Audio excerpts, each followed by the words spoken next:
Both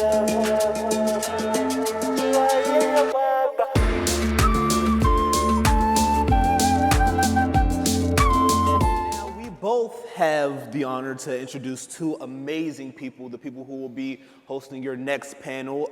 Miss Dr. Kathy Evans. Kathy Evans is a co-author of the Little Book of Restorative Justice and Education. Oh, somebody know Dr. Kathy. Who's clapping? That was you? I know that's right. Yes. Kathy Evans is the co-author of the Little Book of Restorative Justice and Education and professor of teacher education at Eastern Mennonite University, where she helps develop and co-leads EMU's graduate program in RJE. As a teacher educator, she works to prepare educators to create more and equitable learning opportunities for all students, including those that experience barriers based on ability, race, ethnicity, language, economics, sexual orientation, or gender identity. And I have the esteemed honor of introducing Ms. Samya Miles. Samya Miles is a sophomore music education major at Delaware State University and has been an advocate for restorative justice since her sophomore year of high school. When first introduced to restorative justice, it was through a series of restorative justice implementation planning sessions that she participated in. In 2001, since then, Samya has then gone on to become a trained circle keeper, speaks on panels about her experience with restorative justice, and even goes as far as lead her own workshops. In addition to working with the Restorative Justice Partnership in Howard County, Maryland, Samya is also on the National Association of Community and Restorative Justice Conference Youth Leadership Committee. Outside of her restorative justice work, Samya has worked for many years as a performer as well as a Starbucks barista. Please welcome Ms. Samya Miles.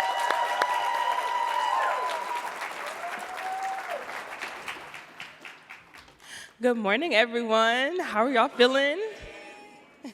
How are you guys feeling today? I'm feeling a little tired and a little nervous, but I'm happy to be here. I'm happy to be here. As you heard, my name is Samya Miles, and I'm so excited for you all to hear what these amazing youths have to say. When I first had the idea for this panel, I envisioned Kathy Evans being the sole moderator. However, she told them not without Samya. I first met Kathy at the People's Conference in Howard County, Maryland, where she was the keynote speaker and I was a panelist. Kathy and I hit it off due to her having such wisdom to share and her viewing me in that same light. From there, our partnership, our collaboration blossomed. The connection I made with Kathy at the People's Conference then strengthened when I was invited to speak on a panel at Eastern Mennonite University at a RJE, Restorative Justice and Education Conference that Kathy was spearheading.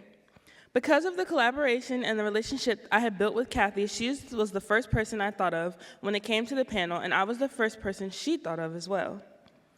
Like I said, Kathy insisted I moderated with her, and so here we are. My purpose in telling you this is not to highlight how great me and Kathy are, but to highlight one of the main things that youth and adults both alike get out of this work: relationships, intergenerational partnerships. Kathy is not the only relationship I am so thankful to have built from this work. If you're in the front, you can see my fan club sitting in there and being loud. But that is only because everyone at the table I built a strong relationship with, all of which started in a school building but were strengthened by RJ. It takes a community. I truly cherish the community that RJ brought me. I am out of high school, I have graduated, but these people are my family, my village. The level of support I feel as soon as I spot one of them is unmatched, and that is the power of RJ. The youth are not only our future, but our now. And in order to be powerful, they must be cherished, supported, and loved. But most importantly, their voices must be amplified.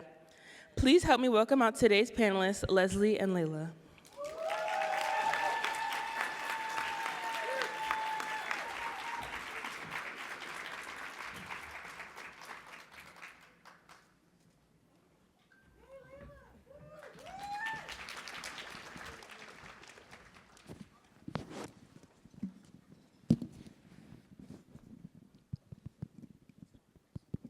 Testing, okay.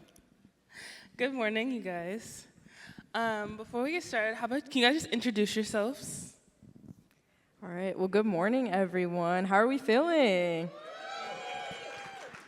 Oh, come on, I know it's early, but I know y'all can do better. How are we feeling? Okay, that's a lot better, but anyways, my name is Layla Juniel. I am from Las Vegas, Nevada. I currently attend the University of Nevada, Reno, and I'm studying biochemistry and veterinary science, and I hope to become a pharmacist in the future, but most importantly, I am a student advocate at the end of the day, and restorative justice is something that I'm really passionate about, and that's just a little bit about me, but also, most importantly, I am a proud member of Delta Sigma Theta Sorority Incorporated. I love my sorors, hey! Hi, everybody. My name is Leslie Lux. I am from Houston, Texas. Right now, I am a full-time student, a full-time employee at the Houston area's Women's Center. It is a shelter on domestic violence and sexual assault, but I am also a consultant and a trainer with Restorative Houston. Alrighty, thank you. All right, just to begin, why don't you tell us, how did you guys get your start in restorative justice? So I started restorative justice when I was 15. My high school was a restorative justice-based school, so it wasn't really that I was intrigued or that I knew about it. It was the first time that I was hearing about it. So it was very different. At first, I didn't really like it. It was very mushy-gushy for me at that time. And it was very different. It was very uncomfortable for sure. However, I did realize how the community was able to be built in the classroom and having a safe place to talk about things that I was never given the opportunity to talk about.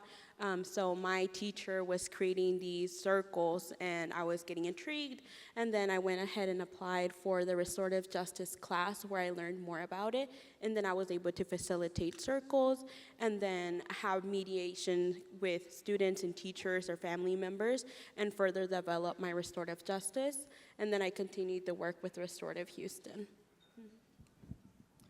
So for me, I'm pretty new to the game when it comes to restorative justice. About 2 years ago, I got introduced to an amazing organization, Code Switch, Restorative Justice for Black girls and gender expansive youth, a local nonprofit based in Las Vegas, Nevada.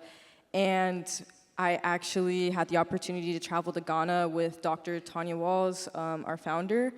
And that was an eye-opening experience because that was the first time that I was introduced to what restorative justice is, how that can connect to me personally, but also with my community and the work that that organization is doing, from mentorship to being a leader, but also how to be an advocate as a youth person. But the more I think about this question, I actually realize that restorative justice my introduction to restorative justice didn't happen just 2 years ago. It actually started in the classroom where I was introduced to restorative justice practices, whether that was actually being a listener instead of just the one speaking, but also the way that different teachers may approach what discipline may look like instead of being harsh, actually listening to why students are doing what they're doing, how we can implement different ways of learning, being more inclusive in those environments. And it really taught me that there's much more to these practices than just one way. It's not binary. I love you guys' answers, thank you. And Leslie, I love how you said at first, it was very much social emotional learning. Who wants that? Too mushy gushy, cause same. So you both stated. You should answer this question too. How did you get started? I was told I should answer the question too. I got started in restorative justice, I want to say 2021. I was invited to an implementation meeting at my school over the summer. And then I kind of just loved it and loved what everybody was saying, and I was like, keep inviting me back, please. And then from there, the summer implementation meetings, it kind of just honestly snowballed. That's really the best way to put it. It snowballed.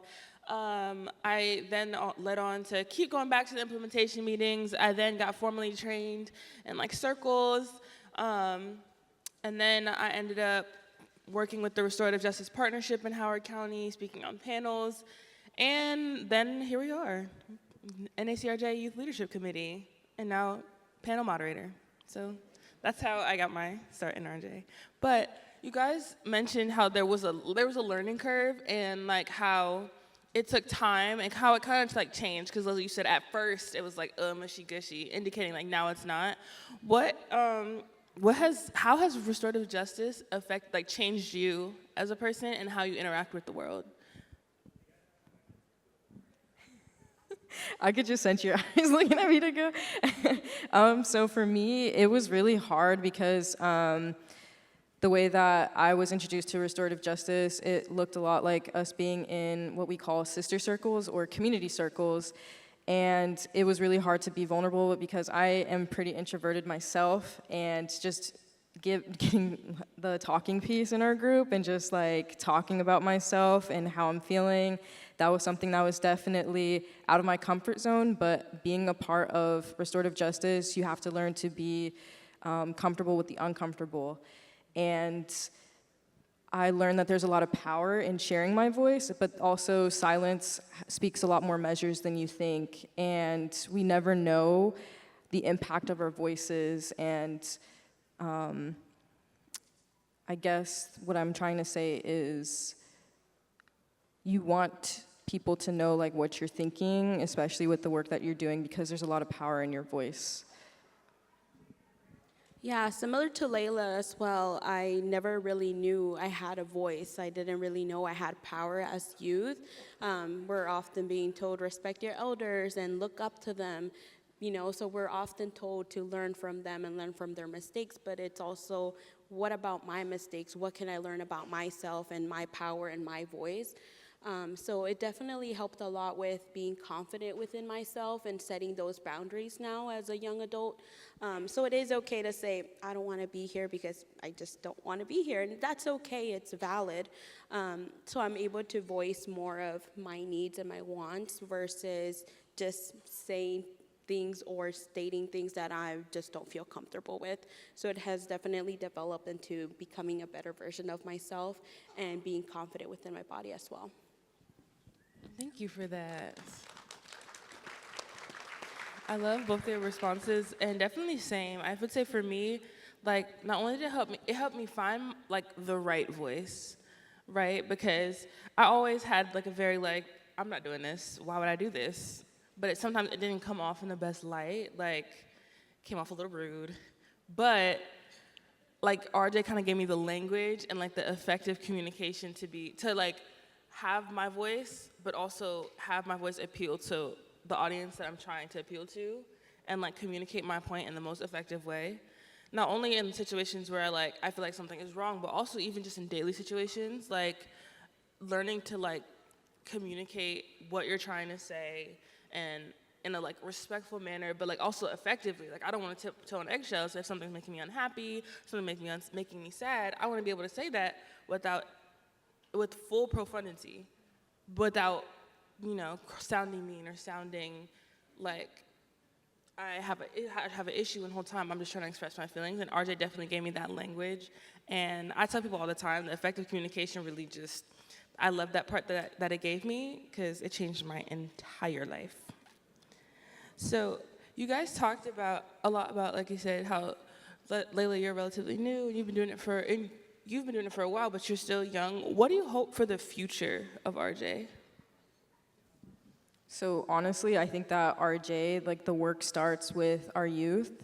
Definitely youth leadership is very valuable because, well, we bring a lot to the table, whether that's from like our humor to our bright ideas and perspectives. I feel that there's a lot of power in youth voices, but a lot of the time that can get overruled, especially since this is it's an adult-dominated, I guess, like sector, and a lot of youth, they're starting to be more involved, and there's definitely a lot of progressiveness with that. So I definitely want to see more youth leadership implemented, and that's one of the things that I love about the organization I am part of, Code Switch, because everything is run by youth, And it's bringing a lot of new ideas, new perspectives, and just new different ideologies, lots of different ways that we can see and branch out to different intersectionalities that comes with restorative justice.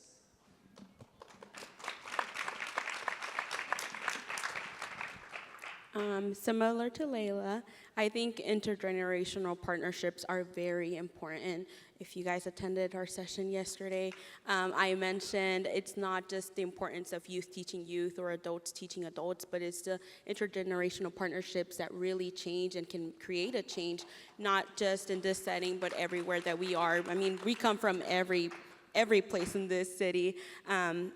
Not city, states, from different states, and we can create a change. We need to, just as much as you need to hear from older adults also need to listen from youth. Yes, y'all are so smart. I just love being up here with y'all. But yes, on intergenerational partnerships, I personally have an adult mentor, and she has a youth mentor, and we love it here. Just saying. I see people getting a little tired, so now for a part that I'm really excited about, we're gonna have some crowd interaction real quick. All right, so first we want you to talk amongst your tables. I'm gonna ask a question. We want you to talk amongst your tables, and then we're gonna have some people come up and share their answers. But there's a catch. So the question is, what do youth bring to the RJ table, right? In 10 words or less. In 10 words or less. That's the catch. I believe in you guys. I do. So talk amongst your tables. I'll give you guys a couple minutes to do that. And then when time is up, I'll take some volunteers to come up and share.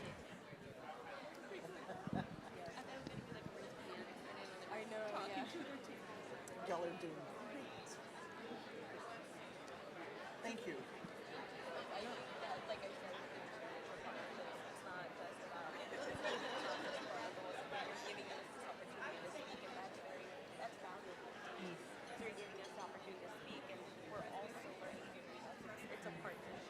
Yeah, but I'm learning so much from y'all also, and that's why it's a partnership too, because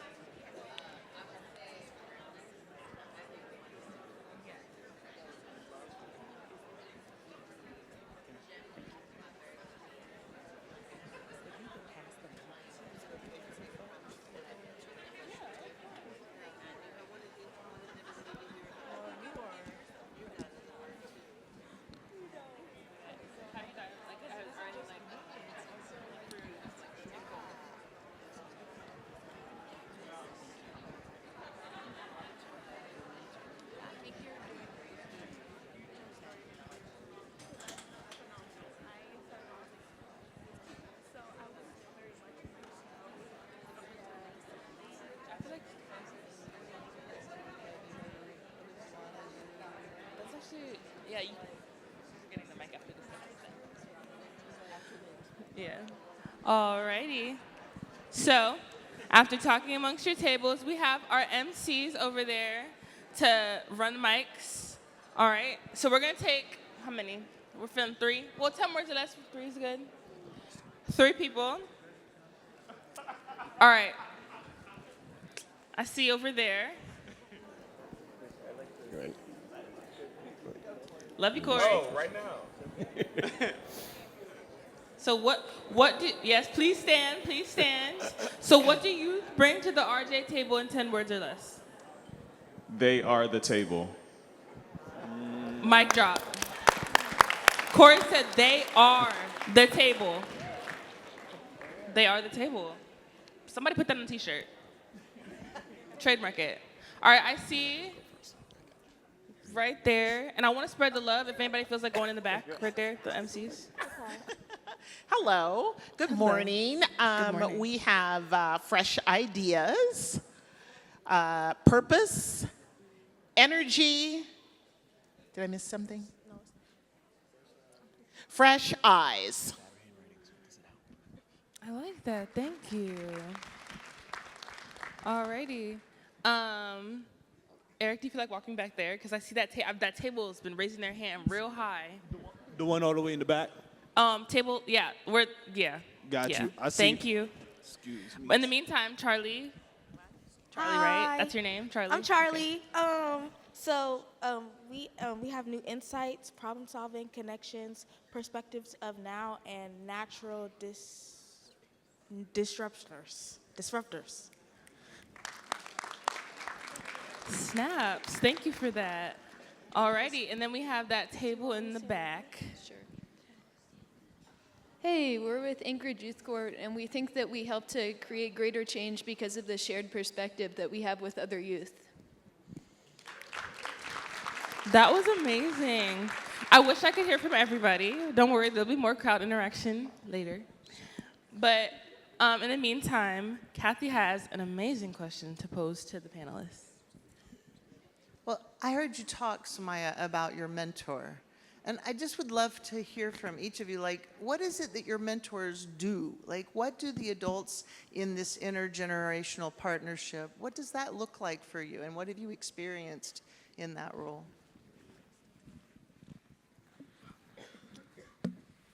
Hello? Okay, that's right. So my mentor has been Anita Vadva. She's my biggest cheerleader. So I'm her biggest cheerleader as well. She has been giving me the space to vocalize my needs and my wants.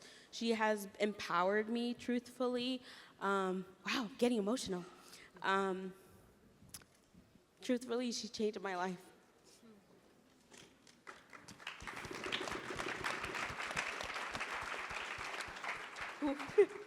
I think I was gonna cry. On our walk over here, I was telling her how restorative justice was really my light in the darkness. It brought me to a different perspective. I never felt seen or wanted, so having that space to feel community and connection was very, very valuable.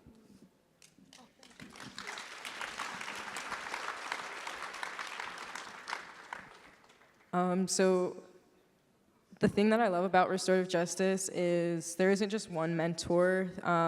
Along the way of like my restorative justice journey, I've had the opportunity to kind of adopt mini mentorships from Dr. Walls, but also to Miss Alicia Johnson. She is an amazing woman because being a part of Code Switch, I had the opportunity, I'm still a youth justice fellow. We have a fellowship program that high school students have the opportunity to join, and it's really great. It introduces you to not just what restorative justice is, but how to be a youth leader, a youth advocate, not just within the school, like your school, but also in your community, how you can connect and be a community advocate.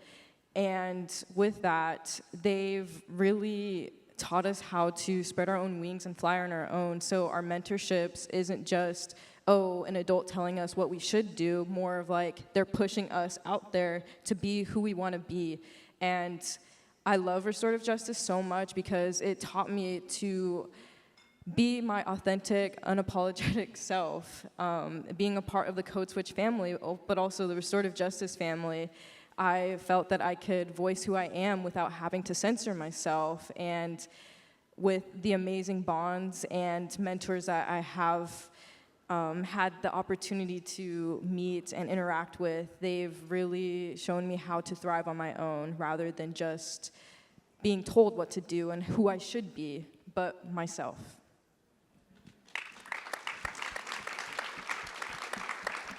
I really like how you said that, like, with RJ, there's many mentors, because I agree. Like, throughout my journey, I've ran into so many, like I told, guys, I have a whole fan club, like a whole table. A whole table. Tables. We've run deep.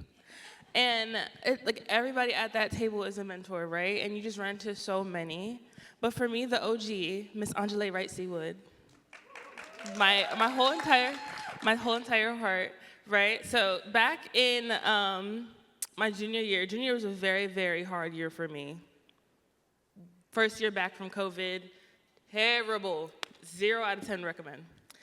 And I was also someone who wasn't the greatest at, like, feelings. If you've met Angela, you know feelings are her jam.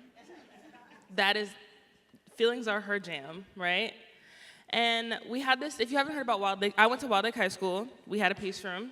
If you haven't heard about it, you live under a rock. No, I'm kidding. And so one day, well, at the summer implementation meetings, before the peace room fully came to fruition, Angela was like, I have a peace room. I'm creating this. Come visit me. And at first, I thought you should think spaces like that weren't for me, like a high-achieving student. I'm thinking it's for that's just not for me. But then one day, I don't exactly remember what happened, but I was just really, really sad. And I started crying, and I was like, can I come in here? And I'm just sitting there, and I'm just sobbing.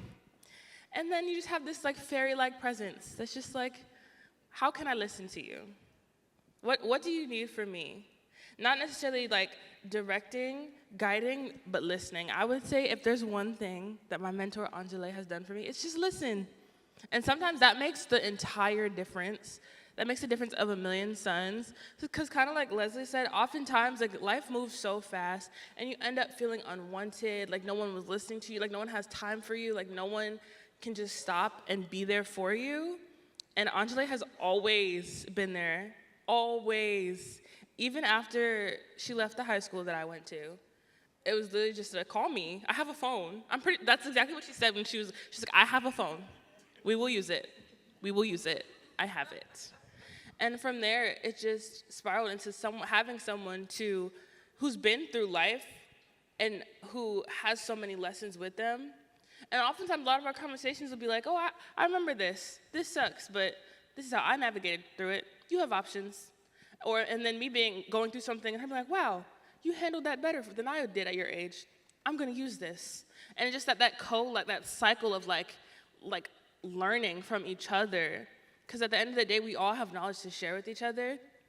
And it's so important to tap into that. I have learned so much from this amazing woman, so much. And she literally makes my heart glow, guys. On the day she left the school I went to, it was midway through my senior year, she gave me this necklace. That was 2 years ago. I haven't taken this necklace off, unless I'm swimming or something. But every single day I wear this necklace because it's so important to me, because I have a piece of her with me everywhere. But yeah, the most important thing my mentor has done is just listen, just be there and be amazing. Thank you.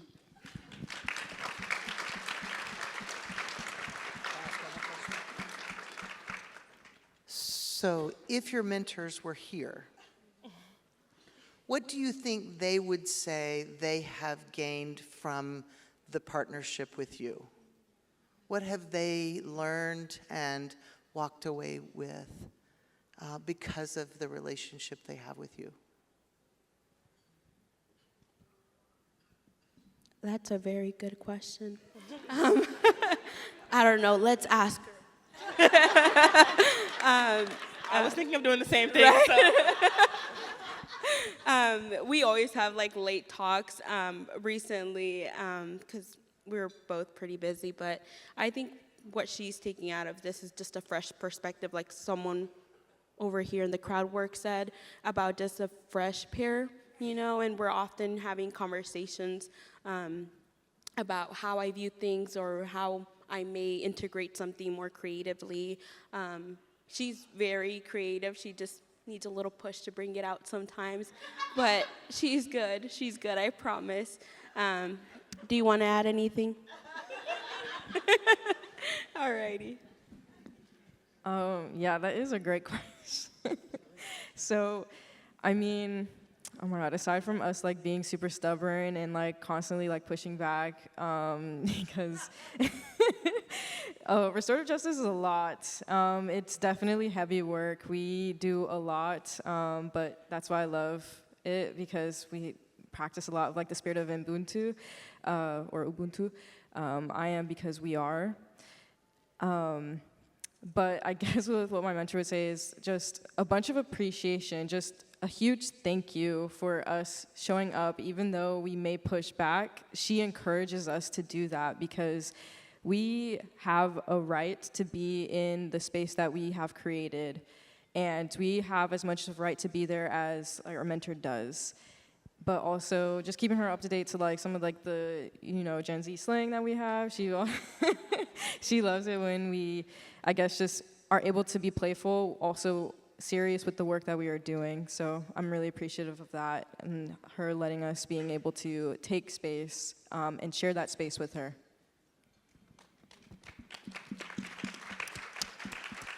I think if my mentor were here, if she was here, I'm kidding, she's in the front row. Anyways, I'll see.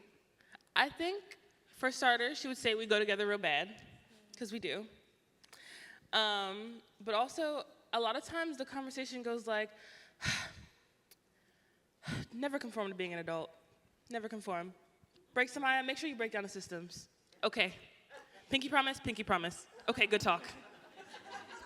And I think that's it. I think that's what she would say. One, but also just, did I cover it? I got a thumbs up. Okay, I covered it. But that, and also I think that she really has a way with words. So I think that also she would say how much this work is feeds, it's so hard, but moments like these make it rewarding.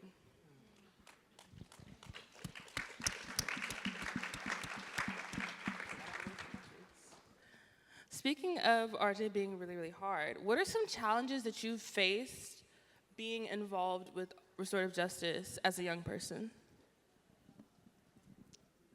Yeah, well, I mean, I'm super young. This is still new ground for me to cover. I've only been introduced to the code switch lens of what restorative justice is, so that's why I'm really appreciative to be here at this conference, because I'm learning how restorative justice can show up in different ways. But definitely one of the biggest obstacles being a youth leader is definitely being heard, especially by my elder counterparts. Being able to take space and have my presence appreciated, but also learning and being able to reciprocate that kind of energy back, because there's a lot of intergenerational disconnect.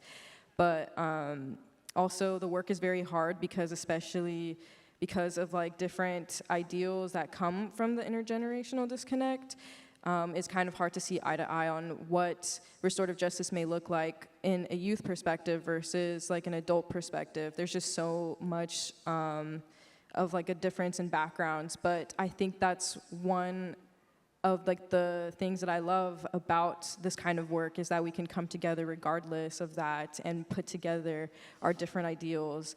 But that can definitely play an obstacle if you choose to have that be a roadblock. For me, I would say I have the dicha, which is kind of the luckiness or the blessing to have known about restorative justice at a very young age. So like I said earlier, my high school was, incorporated RJ. So every Friday, the whole school was in a circle. So it wasn't really I was interested in it. It was kind of, you're going to be pushed into this, and that's the expectation. So I did have that dicha, like I said, to know about it. So now moving into spaces like this, it just feels normal to me. So I had that opportunity to be in intergenerational partnerships at a very young age. I will say that outside, I do find myself trying to prove myself that I'm good enough and to be considered as an adult. So whenever I first went to my workplace at the Houston Area's Women's Center, I'm the youngest employee there. The other person that's the youngest, she's 24. So we're often connecting. So having that opportunity to kind of feel like I need to prove myself was a little bit there, especially when most of the clients are older than I am. But there's a power dynamic because I am staff. So that was very hard because I felt like I needed to prove something, but I know I have that capability of being treated as an adult. My work has been great about that, so they're considering me an adult. We're playful, like she said earlier, about that partnership of being able to play, but also have those serious conversations. Thank you. That brings me to another question, right? So the theme of the conference is legacies, right? And so in my head, legacy is longevity, right? So how do you avoid burnout in this work, starting so young? I honestly think it's keeping it interesting. I think, like, especially like in a conference like this, is being able to go to sessions about things you never thought about previously. I know a lot of the sessions had like domestic violence in them. Some had incarceration, trauma, grief, any things like that. So it's about going to sessions that are interesting, collaborating with each other, finding new ways to, be more integrative with youth, but also how to implement more ideas into your own workplace. So it's a lot about collaboration and finding new ideas. I believe that, it helps with the burnout. Yeah, restorative justice, it's a lot. It's a lot of work, especially because this is new grounds for me to cover, but also that's something that I love too, is that it's not just an I factor, it's a we factor, and it's okay to take a step back from the work that you're doing because it's not all on you. And I guess, it's a lot of self-awareness, being able to recognize, like, hey, is this enough for me? Like, what can I do to better myself? Because you can't pour yourself if you haven't, you can't pour yourself out into others if you're not full yourself. And I guess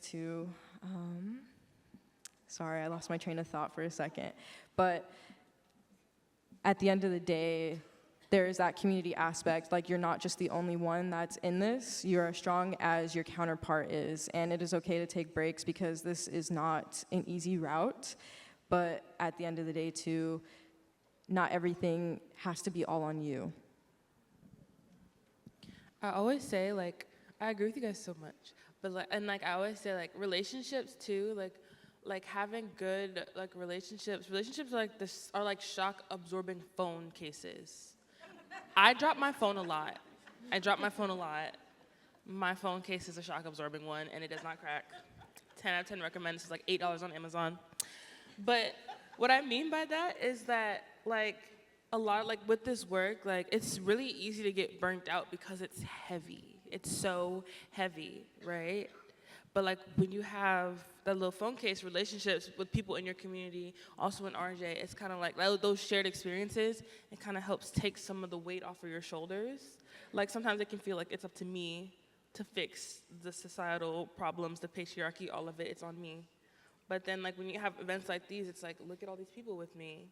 The sole weight of the world is not just on me. And I think that is really, really helpful in reducing burnout. So what?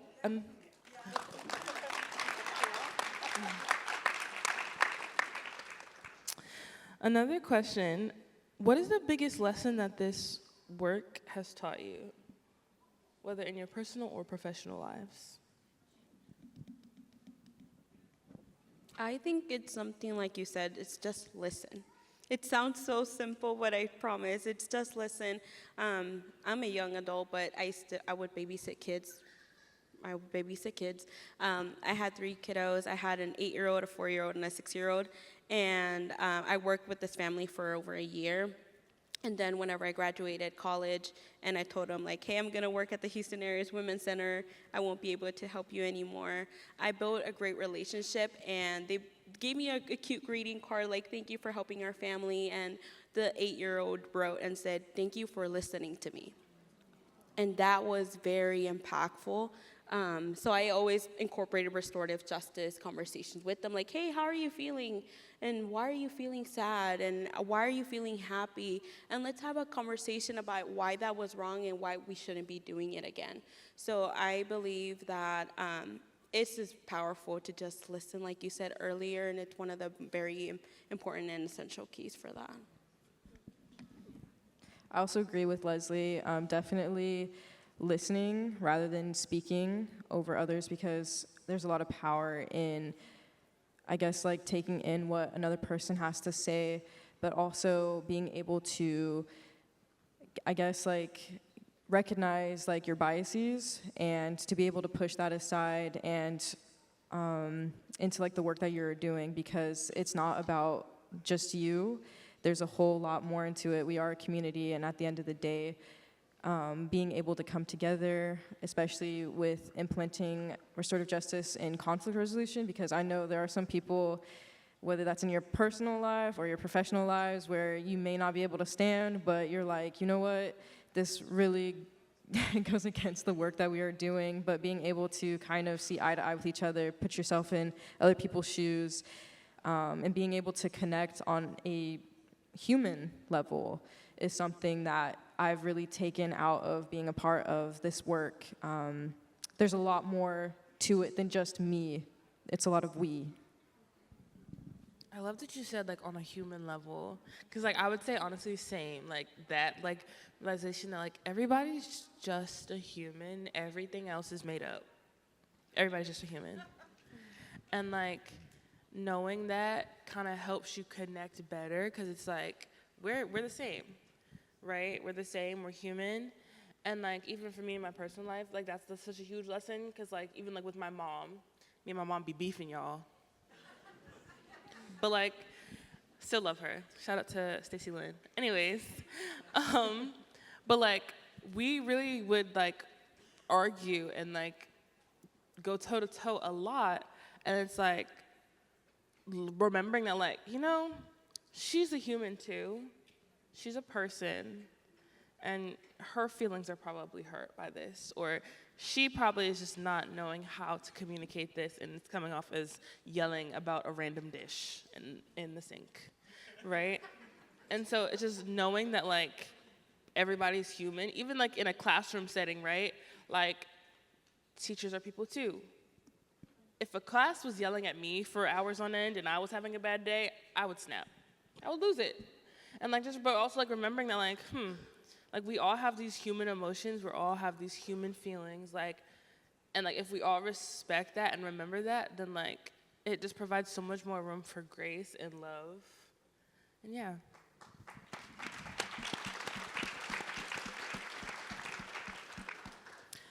Speaking of education in the classroom setting, Leslie, you talked a lot about how your high school was a restorative justice implemented school. Can we have the educators stand? If you're an educator, can you stand, please? More crowd interaction, because y'all was looking a little sleepy.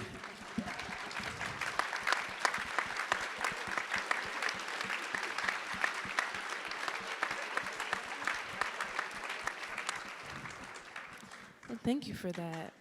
Which begs my next question: what do you guys wish educators knew?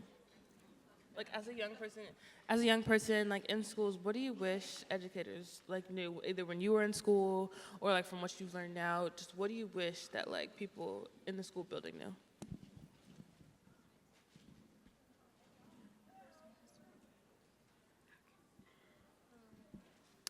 I think educators should have known the importance of restorative justice within the community, right? Because I know that I did have it for my whole high school years, but I didn't have it during my middle school and my elementary years, which was one of the hardest years of my life. So just a simple check-in, truthfully, a simple how are you doing today is very important, very powerful. Like you said earlier, and like I've been mentioning, it's the importance of just listening.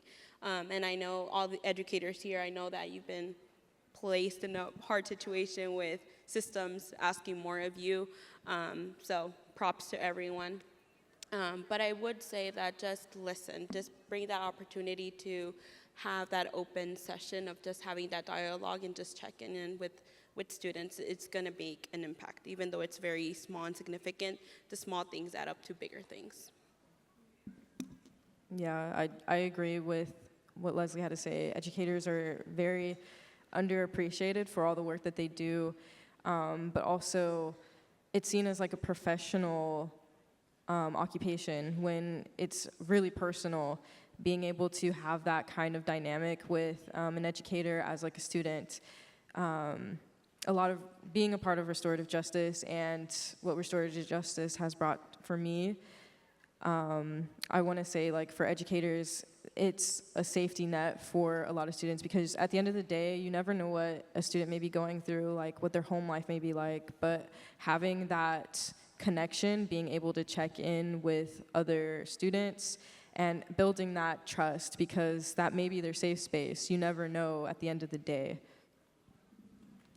Thank you. I would say, definitely clap it up for them. I would say for me, the main thing I wish like educators knew when I was in high school is that like change is okay. It's okay.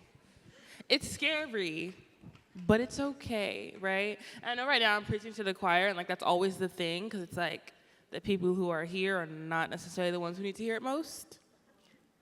But like change is okay in every sense of the word, and just knowing that like acknowledging like the school systems a lot of times they're formatted for that 9-to-5 industrial revolution type world. That's not our world. Our world is changing, and that's okay. And just knowing that, and instead of trying to cling so tightly to this is the way it is, this is the way it should be, this is the way it will be forever. Well, the world won't be the way the world is forever. Things change, people change, things evolve. So it's like don't teach me for like yesterday. Low key, don't even teach me for today, teach me for tomorrow. Can I ask a follow-up question? Absolutely. So what I'm hearing you say is listen, check in, actually build the relationships, think about tomorrow, not get stuck. I bet there are some educators, and they went to the intergenerational partnership session, or they've read some books about youth leadership, and they're hearing this, and they're like, okay, this sounds really cool. Like, what should they do, like, first? Like, how would you advise them to kind of move into more youth leadership, intergenerational partnership with young people? Like, where do they begin? Honestly, it starts just being open-minded, not being fixated in this one mentality, like Samya was saying, not conforming to what these systems tell us to conform to, being open-minded, having an open relationship, making sure that, I guess, just being prepared for the unexpected or something that you may never know may show up.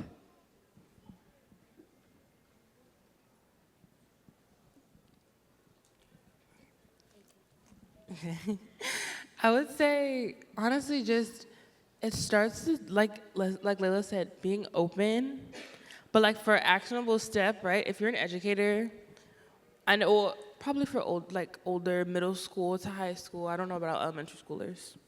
Food. Have an event with food. And it sounds so silly, but food, period, that's the end, that's the quote. Because like the way through someone's heart is through their stomachs. Like everybody loves food. Food is such a connector. Like, and on a serious note, like food, like everybody gotta eat. And so food is a connector, and it draws people in. And also it's like it's a reason to come together. And while you're there, you're like, hey, oh, like I noticed you have this on your shirt. Do you like this? Just slowly like positioning yourself to be in spaces with young people. Share space with young people. Like if you guys have like I said, my school had a peace room, which young people were in all the time, and the adults that would just come and sit in the peace room were some of the most appreciated, most loved, and like had great relationships with the students. And it's not that they were actually sitting there and being like, hi, my name is so-and-so, what can I do for you, da-da-da-da. It was just sharing space, just sitting there, just being there, sharing the space, doing your best, and also not forcing it, and know that these things do take time to build, right? We're like, okay, we gotta build these relationships, let's get to stacking. But it's like, it takes time to formulate a good relationship, a strong relationship that has longevity. Mm-hmm. So Samya stole mine. I was gonna say patience. I think like you were saying, it's not a day to night kind of process. And like she said earlier, most of you who are here are already doing that. So it's not a night to day process. It is gonna take consistency, but incentives like food does help. Who doesn't wanna go to a meeting where lunch is provided, right? So I will say, just be patient. One day out of nowhere, someone's gonna be like, hey, I remember that conversation we had. So just be consistent. I know sometimes I may feel like you're not moving anywhere, you're not making a change, but I promise you there's going to be that one person who's gonna keep you going. Retweet. Retweet.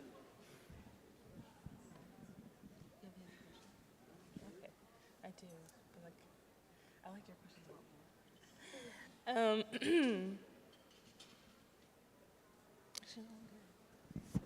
more. Alrighty. That brings us to the end of our questions. My questions. Do you want to do a But- last word?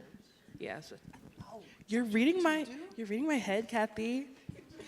Reading my head. Let's say that brings us to the end of our questions. But I wanted to see if you guys had any last words while you're up here, like something like you want to share, just to summarize what you've been talking about, or also just something funny you want to say. Any last words, honestly. Honestly, I just want to say thank you to everyone who showed up and showed out at this conference. The work that you are doing right now and will continue to do is something that I really personally appreciate, and not just because of how it has impacted me, but also how it has impacted the people that I've met along my journey being here. And I just want to express my extreme gratitude for all that you have been doing, but also I want you to take from this conference, I don't want you to just leave what you've learned here. Please bring that to your communities, because you never know what may be needed. Restorative justice has a powerful impact. Please, please, please, please, don't take youth voices for granted. Implement that. Bring that to those spaces, bring that to those communities, because at the end of the day, restorative justice is better as a bigger community.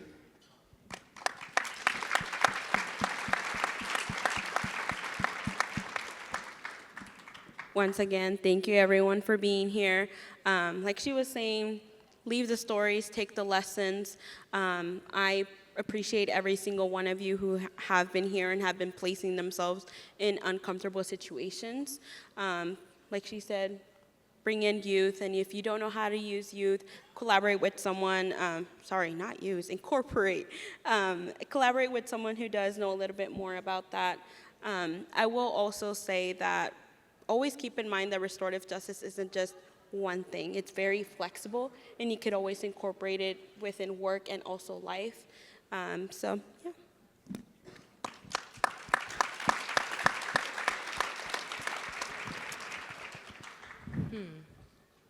Last words.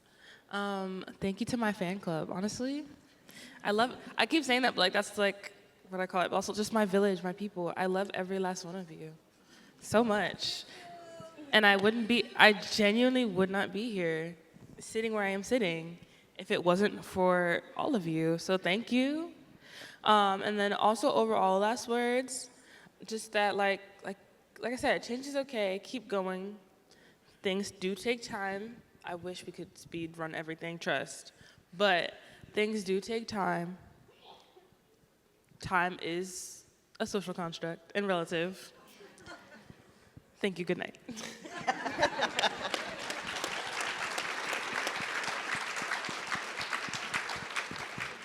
Can I have a last word?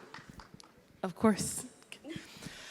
There's this Arundhati Roy quote that says, not only is another world possible, but it's on its way. And if we listen quietly, we can hear her breathing. One of the reasons why I believe so deeply in youth leadership is because when I hear them speak and I see the things that they have learned and the things that they are bringing to this community, that is that breath. That is a new world coming, and they are going to be the ones who bring that new world into being. And that's why, like Corey said, they are the table. They are everything. And so the more that I get to hang out with young people, the more I'm reminded that the future is bright. And I'm so grateful for the opportunity to hang out with y'all this morning. Thank you. Thank you. Thank you all.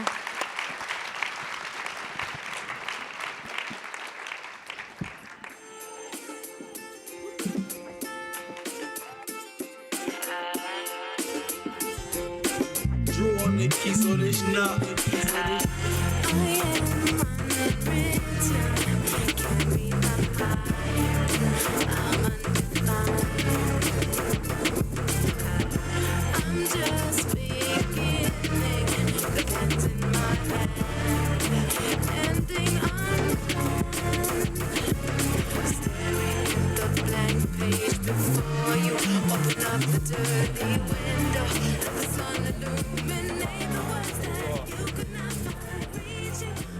Let's give one more round of applause for our young people. Give it up, everybody. One more round of applause. They did an amazing job.